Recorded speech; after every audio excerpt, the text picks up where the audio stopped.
Attorney General Bondi, my colleagues on the other side of the aisle have spent the past several months attacking the administration for doing exactly what the American people wanted when they overwhelmingly elected President Trump, securing our border and enforcing our immigration laws. I find it a bit ironic because this is the same party who just a few years ago were openly supporting strong immigration enforcement after witnessing criminal illegal aliens wreak havoc on the American communities. I have a short video I just wanted to play. Of immigrants. We're also a nation of laws. Undocumented workers broke our immigration laws, and I believe that they must be held accountable. They've committed a crime, deport them. No questions asked, they're gone. No great nation can be in a position where they can't control their borders. While we need to address the issue of immigration and the challenge we have of undocumented people in our country, we certainly don't want any more coming in. Every place in this country are rightly disturbed by the large numbers of illegal aliens entering our country. The jobs they hold might otherwise be held by citizens or legal immigrants. The public service they use impose burdens on our taxpayers. That's why our administration has moved aggressively to secure our borders more, by hiring a record number of new border guards, by deporting twice as many criminal aliens as ever before, by cracking down on illegal hiring, by barring welfare benefits to illegal aliens. Illegal immigration is wrong, plain and simple. When we use phrases like undocumented workers, we convey a message to the American people that their government is not serious about combating illegal immigration, which the American people overwhelmingly oppose. If you don't think it's illegal, you're not going to say it. I think it is illegal and wrong. Open the borders, my God.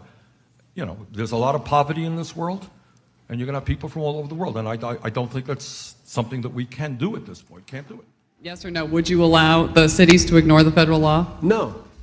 We simply cannot allow people to pour into the United States undetected, undocumented, unchecked, and circumventing the line of people who are waiting patiently, diligently, and lawfully to become immigrants in this country.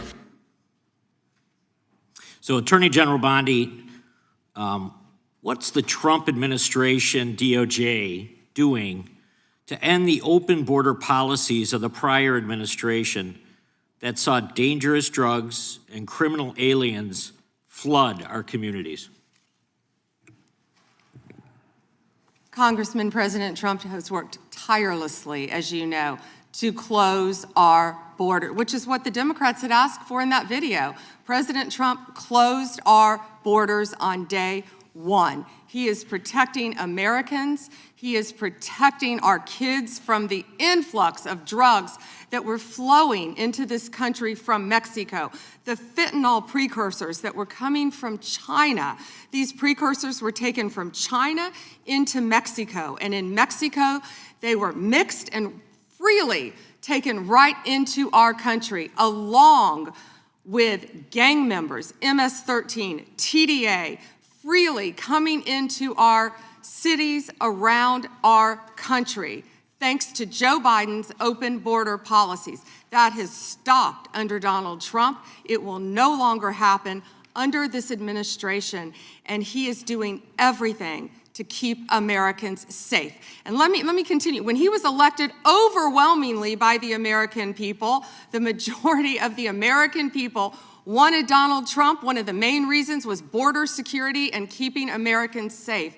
And that's exactly what he did. And that's why today the other side sits here, they yell, they cut me off, they want to yell, they want to ask a question and don't want answers because they want to distract from all the great things that this president and this administration working hand in hand, and that includes Secretary Noem, who has closed our borders, and Tom Homan, who has closed our borders to keep Americans safe. And they're trying to distract from that, and they're not going to do it because the American people are smarter than that, and they see through their theatrics.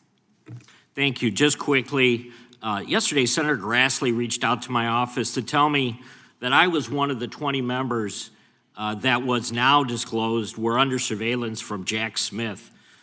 This brings up the question of non-disclosed orders and whether or not they should apply to members of Congress. But with my phone records being surveilled, as well as looks like 19 other members of Congress, I'm just wondering how DOJ views that. Time is, the gentleman's expired, but the gentlelady can respond. As I stated earlier, Congressman, anyone's records who were illegally obtained, Democrat or Republican, we will fight vigorously to stop that. Anything with Arctic frost, I can't discuss right now.